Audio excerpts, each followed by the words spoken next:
ورحمة الله وبركاته.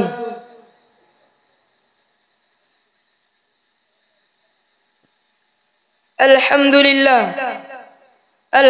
لله رب العالمين، والصلاة والسلام على أفضل المرسلين ومن اهتدى بهداهم إلى يوم القيامة. أما بعد، فأعوذ بالله من الشيطان الرجيم. بسم الله الرحمن الرحيم. وإن طائفتان من المؤمنين اقتتلوا فأصلحوا بينهما صدق الله العظيم.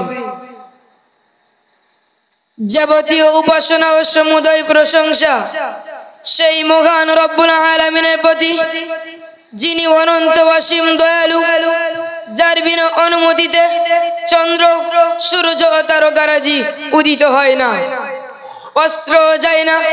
ভক্তি ও ভালোবাসা সহিত করি তার প্রশংসা। সকলে আমরা সমবেত কণ্ঠে বলি আলহামদুলিল্লাহ। অনন্তর অসংখ্য দরুদ ও সালাম সেই মহামানবের প্রতি, যিনি আগমন করেছিলেন বিশ্ববাসীর করুণা হয়ে, যার উপাধি আল আমিন, সাদিক, আমানতদার, সত্যবাদী। তার শানে এক বাক্যে বলি সাল্লাল্লাহু আলাইহি ওয়াসাল্লাম। অতঃপর আমাদের এই অনুষ্ঠানে সম্মানীয় সভাপতি সাহেব এবং মঞ্চে উপবিষ্ট শ্রদ্ধেয় শিক্ষক মণ্ডলী, ওলামায়ে হযরত এবং উপস্থিত শ্রদ্ধেয় শ্রোতাবিন্দু, সকলকে আমার আন্তরিক সালাম। আসসালামু আলাইকুম ওয়া রাহমাতুল্লাহি ওয়া বারাকাতুহু। একটি কথা আমার হৃদয়ের তটে বারবার আঁচড়ে পড়ছে যে, এমনি হার নাহি সাজে, এমনি হার আমার নাহি সাজে। কারণ জ্ঞান আমার স্বপ্ন, যোগ্যতা আমার সীমিত। সেজন্য আমি আমার দীনতা ও হীনতার কাছে বড়ই লজ্জিত। তবুও নিছক প্রার্থীর অভিলাষে আপনাদের সম্মুখে ঘোর আধারে বিভ্রান্ত ডুবে থাকা সমাজকে আলোর দিশা দেখানো, নাতি দীর্ঘ আলোকপাত করার জন্য উপস্থিত হয়েছি। প্রিয় সুধী, আজ আমি শিক্ষিত মূর্খের সমাজে দাঁড়িয়ে কথা বলছি। যদি বলেন কেমন করে, আমি বলি এ কথাটি জিজ্ঞাসা করার আগে আপনাকে একবার নয় শতবার লজ্জা লাগা দরকার। আপনি তো সত্য মিথ্যাকে পার্থক্য করার পরেও মিথ্যাকে প্রশ্রয় দেন, ন্যায় অন্যায় জানার পরেও অন্যায়কে প্রশ্রয় দেন। কখনো বাপের সঙ্গে ঝগড়া, কখনো ভাইয়ের সঙ্গে ঝগড়া, কখনো পাড়া প্রতিবেশীর সঙ্গে, কখনো জায়গা জমি নিয়ে দ্বন্দ্ব, কখনো উচ্চ পদে আসীন হওয়া নিয়ে দ্বন্দ্ব। এত কিছু করার পরেও মন ভরেনি, এখানে ক্ষান্ত হয়নি। আক্রমণ করা গেল ইসলামিক প্রতিষ্ঠানের উপর, ভেদাভেদ সৃষ্টি করলো নবীর ঘরের উপর। ক্ষান্ত হয়নি নবীর মাদ্রাসাকে নিয়ে মুনাফিকি ব্যবহার করা গেল। হ্যাঁ, আমি মেনে নিলাম আপনারা শিক্ষিত, তাহলে ইসলামিক প্রতিষ্ঠানের উপর কিসের ঘৃণা? নবীর ঘরকে নিয়ে এত কিসের ভেদাভেদ? বড় লজ্জার বিষয়। আপনার ঘৃণা, আপনার ভেদাভেদ আপনার কাছে। আল্লাহ তাআলা পবিত্র কুরআনে সূরা হুজুরাতের মধ্যে বললেন, وَإِن طَائِفَتَانِ مِنَ الْمُؤْمِنِينَ اقْتَتَلُوا فَأَصْلِحُوا بَيْنَهُمَا। মুমিন ব্যক্তিদের দুইটি দলে যদি একে অপরের সঙ্গে লড়াই করে, ভেদাভেদ রাখে, তাহলে তোমরা তাদের মধ্যে মীমাংসা করে দাও।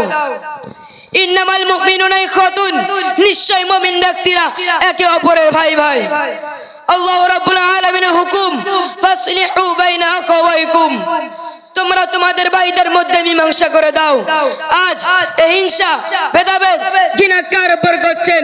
নবীর ঘরের উপর। উপর থেকে যখন বলা হয় আসুন আমরা হিংসা ভুলে, ভেদাভেদ দূর করে, ঘৃণাকে মুছে ফেলে নিজের আখিরাতকে সাজানোর জন্য নবীর ঘরকে আঁকড়ে ধরি, নবীর ঘরকে ভালোবাসি, আমরা এই নবীর মাদ্রাসাকে উন্নতির পথে এগিয়ে নিয়ে যাই।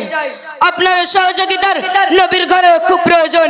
তখন তারা এত সুন্দর ব্যবহার দেখায়, সেই ব্যবহারে মুগ্ধ হয়ে এক বুক কষ্ট আর চোখের পানি মুছতে মুছতে ফিরে আসতে হয়। প্রিয় সুধী, ঠিক সেই সময় মনে পড়ে পবিত্র কুরআনের এই আয়াতটি, ওয়াতাসিমু বিহাবলিল্লাহি জামিআন ওয়া লা তাফাররাকু। মহান রব্বুল আলামিন বললেন, এই আমার বান্দারা, তোমরা আল্লাহর রশি অর্থাৎ কোরআনকে শক্ত করে আঁকড়ে ধরো এবং কখনো পরস্পর বিচ্ছিন্ন হয়ো না। সত্যের দিকে আহ্বান করার পরও তারা সত্যকে এমন ভাবে দূরে ঠেলে দিয়ে আলাদা হয়ে যায়, পৃথক হয়ে যায়, যেন মনে হয় সত্যের দিকে আহ্বান করে অনেক বড় ভুল করেছি। পবিত্র কোরআনের আয়াতের সামনে রেখে ঐক্যের আহ্বান, একত্রের ডাক দিয়ে বড় অন্যায় করেছি। শ্রদ্ধেয় শ্রোতা মণ্ডলী, একদিন আমাকে আপনাকে সকলকে সাদের দুনিয়া ছেড়ে চলে যেতে হবে। থাকবে না এ অর্থের গরম, থাকবে না এ রক্তের গরম, থাকবে না এ ভেদাভেদ, থাকবে না এই হিংসা, থাকবে না এই মিথ্যার প্রতি দলবদ্ধ। এক মুহূর্তের মধ্যে সবই কিছু ধূলিসাৎ হয়ে যাবে, পড়ে থাকবে নিস্তব্ধ অবস্থায় আপনার এরশাদের শরীর, হয়ে যাবে নীরব নগরের বাসিন্দা। তাই সর্বরকমের ভেদাভেদ হিংসাকে মুছে ফেলে দিয়ে শুরু করুন নতুন এক জীবন, যেটি কোরআন দিয়ে গড়া হবে, আর দুনিয়াবী জীবন হবে সুখীময়, আর পরকালে জীবন হবে মধুময়। তাই আল্লাহ তাআলা পবিত্র কোরআনে সূরা বাকারা আয়াত নম্বর 254 এর মধ্যে বললেন, ইয়া আইয়ুহাল্লাযীনা আমানু আনফিকু মিম্মা রাযাকনাকুম من قبل أن يأتي يوم لا بيع فيه ولا خلة ولا شفاعة।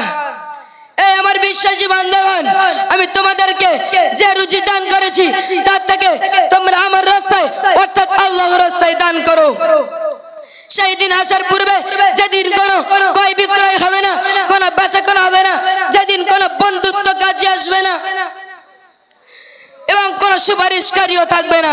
এই আমার দিন দরদি বয়স্ক বাবাজি রসুল প্রেমিক নওজোয়ান তরুণ যুবক ভাইয়েরা, নিজের আখিরাতকে সুন্দর করার জন্য, নবীর মাদ্রাসাকে উন্নতির পথে এগিয়ে নিয়ে যাওয়ার জন্য আসুন আল্লাহকে মন খুলে প্রাণ খুলে খুশি করার জন্য আল্লাহর দেওয়া সম্পদকে আল্লাহর রাস্তায় ব্যয় করি। আসুন আল্লাহর দেওয়া সম্পদকে আল্লাহর রাস্তায় ব্যয় করি। আপনাদের বর্তমান আপনার সহযোগিতা নবীর ঘরে খুব প্রয়োজন, আপনাদের ভালোবাসা নবীর ঘরে খুব প্রয়োজন,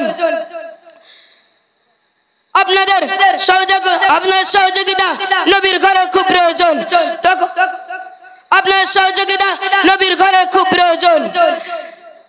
আমরা নবীর মাদ্রাসাকে ভরপুর সহযোগিতা করে উন্নতির পথে এগিয়ে নিয়ে যাই। সকলে বলেন আমিন।